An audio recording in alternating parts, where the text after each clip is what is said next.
Welcome back to podcast number 3 for the 10 Guys, 1 Pod podcast.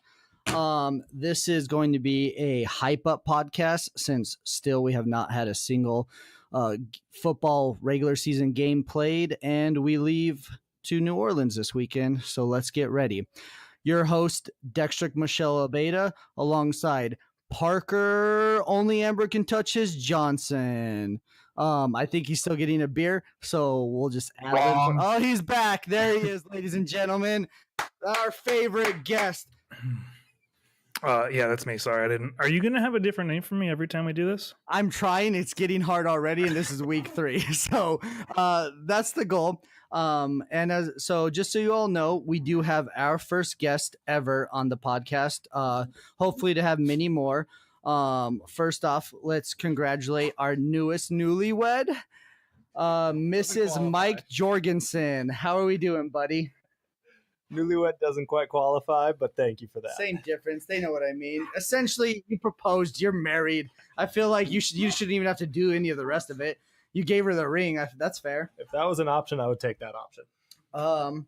Well, since most of them haven't talked to you since you proposed, what brought you to that decision?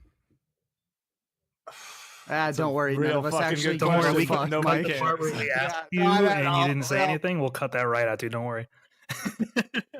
We'll just talk about football. Yeah, I think that's a good move. The deer in the headlights that popped up on his eyes. I got nervous when you asked that question. I would have the same fucking problem. You can't just drop that out of nowhere. All you say is she's the love of my life. Done. That'll make any girl happy. Jesus Christ, what girl guys. is going to listen to this? Every girl? Do you know how big our following is? 10 people? Yep. I think it's a 12, actually. Your mom doesn't count, Dex. My mom does count. Why wouldn't she count? But is the 12th Gabe's mom? Because I'd be down for that. Ooh, Gabe, that's a spicy meatball. Also, the Gabe Bob jokes that are popping up in the blogs are amazing. Dude, I love it. I'm glad that became a thing. I'm going to take credit for that because everyone was scared and skating around it, and I just went all in. Do you remember what the very first thing I told Gabe when he joined the league was? People are going to talk shit about it. It was something about banging his mom. I don't remember the specifics, That's to be fair. honest. And yeah, it's locker room guy talk. He understands. He's a good sport. He keeps sending us pictures into Snapchat. So it's very confusing. I don't know what kind of signals he's sending. No, don't stop, Gabe. I'm cool with that. All right. So now let's get on topic. Mike is our guest, our reigning taco. Back noise are some dogs playing. Don't worry, we're about the dog life. So how's the taco life been for you? So far, taco life hasn't been the worst thing in the world, but it's also going to get a hell of a lot worse this weekend. Do you have any expectations for New Orleans? Good segue, Parker. Getting probably plastered, I'm sure. That's what we're going to end up doing. But overall, the worst part of being a taco so far is that all of the shit talking that I want to do in our Slack chat, I can't do because everybody's response will just be "shut up, taco." It's the most annoying fucking thing in the world. You got to find some way to prove that it's not your fault. So no matter how asinine it is, that's what I do, dude. I just fucking lie and make up stats so that people don't think that I'm bad at this. Parker, I'll pull a stat that you used in podcast 1. I had twice as many wins as Brad did. Wow. Yeah, Brad really should have won the taco ship last year. I think we all know that. You can always point to that as your out. No, so he did have twice as many wins, but he did not have the important wins. He didn't have the wins when it mattered, and that's what we rank. That's how it goes, Mike. This motherfucker. Oh, the Patriots also went 17-1 one year. Guess what game they lost? The Super Bowl, and that's what's remembered. Agreed. Coming from the guy with the second to last points scored last year and drafted Marshawn Lynch in the second Mike, round. I got a question for you to tie into that. Do you think, as the taco, that Dex or Brad had the worst team last year? Ooh, that is a good... It's Brad. Brad had the worst team, but Dex was a very close second. Why? Why was I a close second? I need the reason. You had the second least points scored for one. That's a good reasoning. That's fair. All right. We're pulling up his team right now. Dex's team. Casey Keenum of Case the Keenum. Denver Broncos. Point 1, Case Keenum. Latavius Murray, not even the starting running back for the Minnesota Vikings.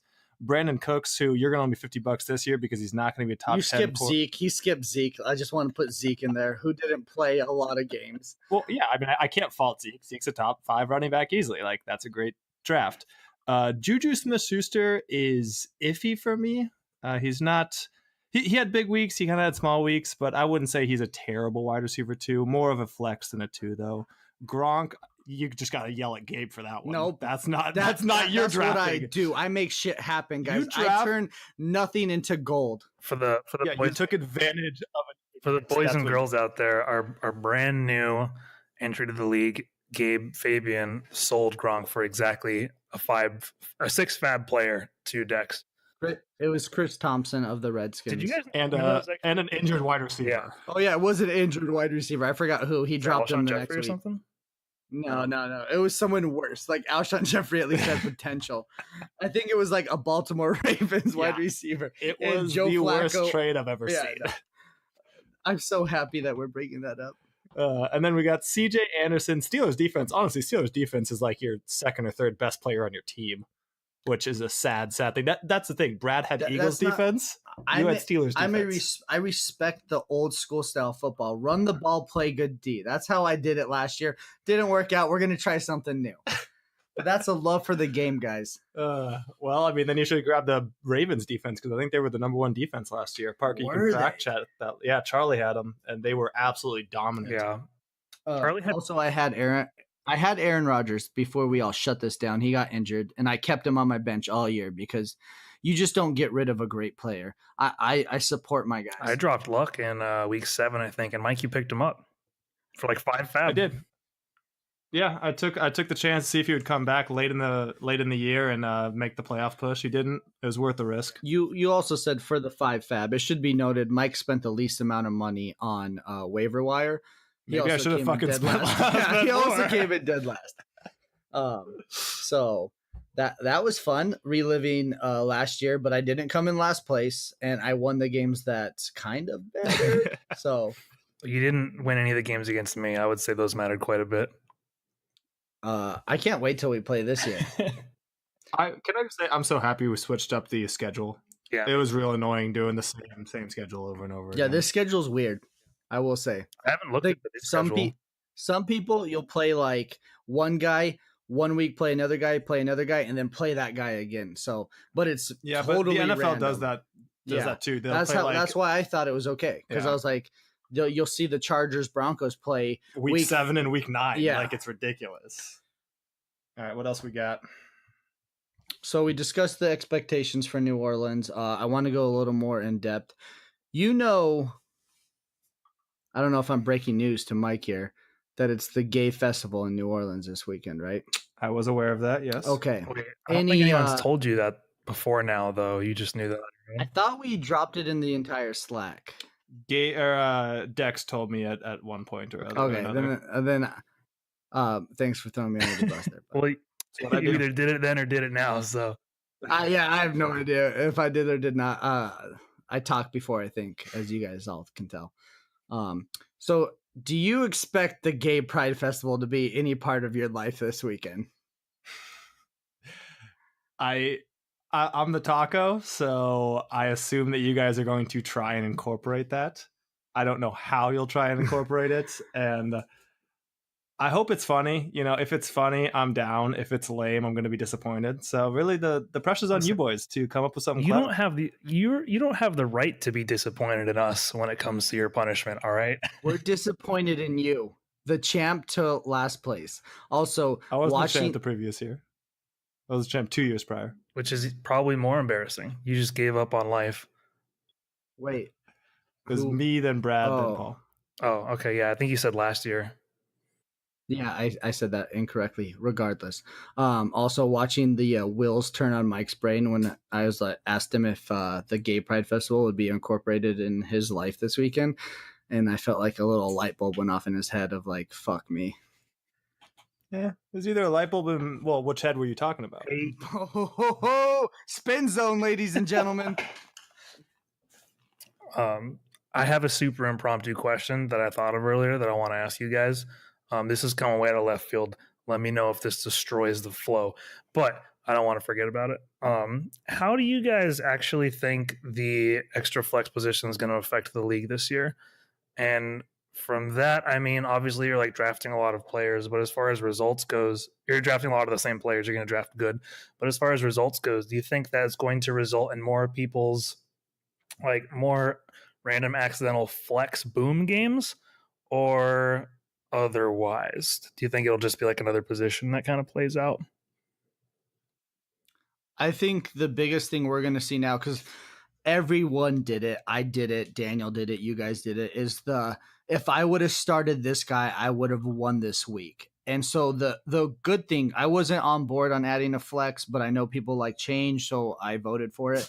The one thing that's good is that you're no longer going to be like, when you're torn between two, you can just play them both.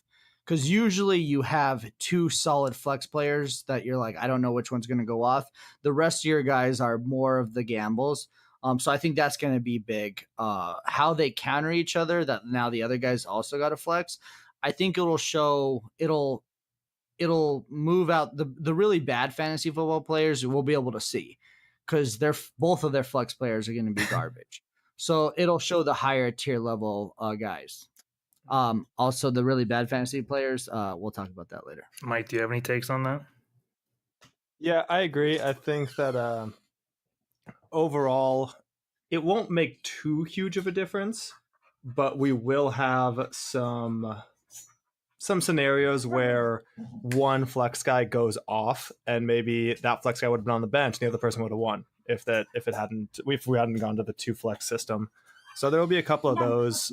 I don't expect it to make a huge difference, and I don't really expect to see a ton of the bad fantasy football players kind of trickle down to the bottom, just because flexes can so often be random choices. I mean, once you get beyond the wide receiver 2 and running back 2, it's really more matchup related than actual skill of the player. So it's more of who they're playing against, and who knows what that's going to happen, because there's too much variability in the NFL. It's also going to be fun to watch the guys who see someone pop off once and just expect that. I feel like we got a lot of happy campers on here who's going to be like, oh, he went off 1 week, I'm going to start him for the next 3, and it's going to blow up in their face instead of taking the solid 9-point player that they have. See Chris Thompson trade for Gronk last year. Don't ever change, Gab. Don't ever change. That's literally what it was, though. Chris Thompson had like 2 or 3 good weeks and did nothing the rest of the year. But because he had 2 or 3 good weeks, we thought it was worthwhile trading Gronk. Did Gabe end with Chris Thompson? Ooh, that's a damn good question. I'll look it up real quick. I got it. What was his team's name? Gurley? Yeah. Nope. No Chris Thompson on his team. Transactions added by Suck Up These Balls for $6, traded, and then dropped on December 8th. Just so you guys all know, Gabe did have David Johnson and Todd Gurley. Yeah, he would have absolutely demolished if David Johnson didn't get injured. Wide receivers are garbage, though, so who knows? Well, Todd Gurley had such a bad year the previous year that I think he grabbed Todd Gurley in the 2nd or 3rd round. Like, people weren't super high on him. No, yeah, you're definitely right. All right, well, that's it for my I asked that question really so you guys could handcraft me excuses for the next year when my team doesn't perform right or when someone else booms off. So thanks for that.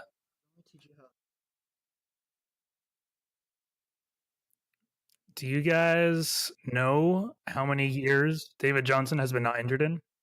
To my knowledge, he's only been injured last year, but he didn't have an amazing rookie season. I think he had a pretty average to maybe above average, but then his sophomore year is when he really exploded. So really, he's only got one great year as, evidence to what he can do. But so for his rookie year, though, because I wasn't big on him and he still was right. A first round pick. Everyone was like, he is now going to be their number one guy. They saw all the flashes of it happening. And so most people were like, yeah, David Johnson's going to be a good running back. And he turned out to be a great running back. So I don't see him falling off this year at all. Unless, again, you see a injury. He'll probably still be a top 5 minimum RB in fantasy. As long as he gets his touches. As long as he gets his touches. I don't see that not happening. Yeah, there's not enough talent on that team. The Cardinals fan base loves him, so if they're bad, they're going to want him to get touchdowns just to keep the audience coming. So for the record, he had two injuries in 2017. One injury in 2017, one in the 16 year, but January 1st. So it was January 1st, 2017, which was the 2016 NFL season. So he's been injured 2 seasons, by the way. He's taken. Yeah, it's week 17, so not fantasy football relevant, but it is perfect. It is relevant to a player's ability to get injured. All right, you ready for this? That goes away. All right, Daniel, you're on the 10 Guys One podcast. Almost said blog. Also a great fucking website. Go to www.10guys1blog and read what we have to say. We got our first caller in ever. Daniel Masters, what do you ask? What's going on? Bryce, the dyslexia is a real thing, man. You need to. I wasn't prepared. We didn't prepare for this. I didn't know this was gonna happen. No, man, I called because I was actually curious. So in my other league, it looks like I'm going to end up having a 3rd pick overall. And so I'm kind of torn between David Johnson and Zeke. I was wondering what your guys' take on that is. Well, we got, luckily for you, I got Parker and Mike here. Let's get everyone's opinion. Michelle, you go first. You came in last place, so your opinion probably matters the most. Fair enough. Zeke over David Johnson. And why? Zeke's got the better O-line. He's on the better team. David Johnson will get more touches, but he's got a rookie quarterback or not a great quarterback. If they play the other fragile quarterback in Sam Bradford. And it's not Carson Palmer. And overall, the Cardinals are going to be worse than 7-9, which means Gab is going to have to pay me $50. Also, they did lose their starting center, which sucks because Shipley was a great center. So that's going to hurt their offensive line. Parker, you're up. Yeah, same opinions for me. And this is something that I actually have to ask about a little bit. But is Zeke involved in the passing game very much compared to DJ? Parker, Daniel couldn't hear you. We didn't think this through. All right. So so the passing game is something Parker brought up. So David Johnson clearly is more involved in the Cardinals passing game. And that's not to say Zeke isn't, but he's not as heavily favored as David Johnson is. Zeke's primarily a running back. He's not going to be involved a lot in the passing game, but the dump offs, he'll get the dump offs. But as for receptions, PPR style, David Johnson will outstrip him easily. So as the person you called, the only opinion that really matters, mine. I would, if I was in your shoes, I would take Zeke. Like Mike said, that O-line is nasty. Zeke's young. Zeke's got a lot to prove. So since he was drafted in the first round, he gets the 5-year contracts. But what a lot of teams now are doing are setting it up and signing them in the 3rd or 4th year. So this essentially is him auditioning for his big time first contract he's going to get. Okay, so even in a half PPR league, half point PPR, you still recommend Zeke over DJ? I would choose Zeke in our league. In ours is half point PPR. Personally. That all being said, neither option is a bad option. No, you're not wrong. So that's fair. If you have the top 4 picks and you pick any of those 4 running backs, no one can be like you're an idiot. Everyone be like, all right, I understand why you chose that. All right. Well, fuck, man. Do you guys know what year was David Johnson's rookie year? Last year was his junior year. So 2017. So 2015 was his rookie year. Well, thanks for the input, guys. We'll see how it goes. I mean, this league's kind of a shit show, the one I'm in anyway, so all right. Should be much competition. We appreciate our first caller. And don't forget to check out www.10guys1blog.com. Thank you. We gotta figure out how to do the caller thing a little bit better. I had no idea. I wasn't prepared. That was like off the fucking whim. It's all right.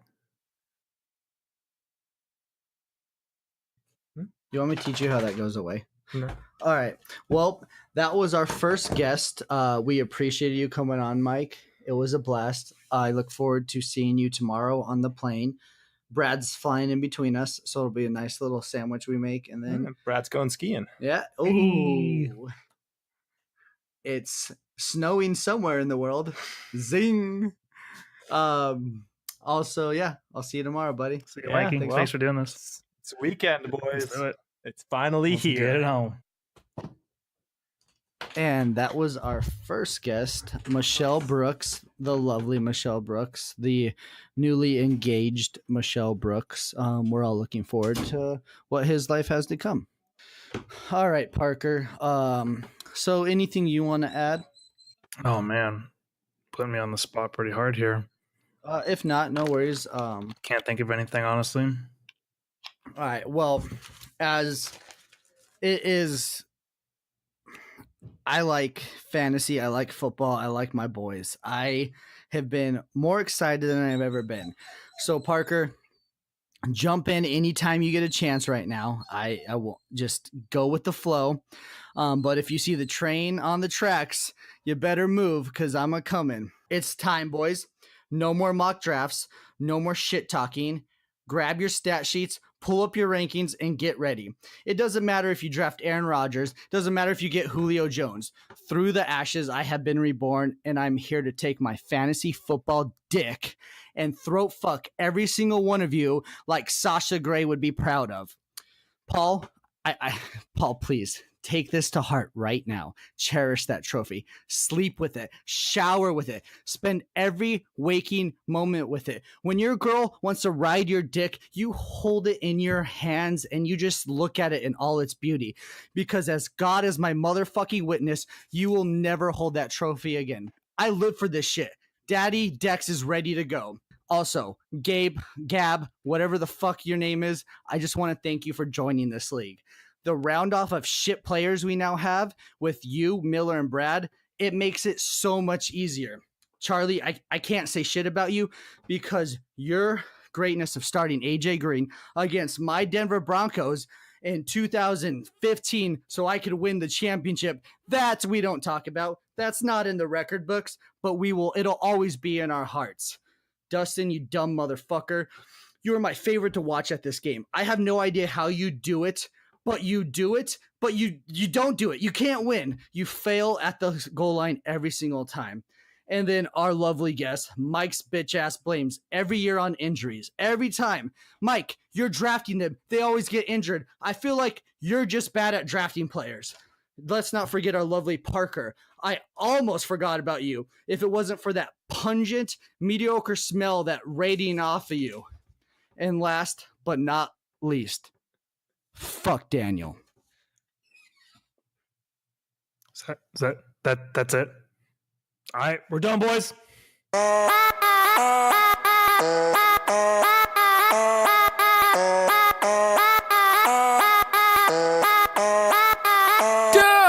I like to make money, get turned. I like to make money.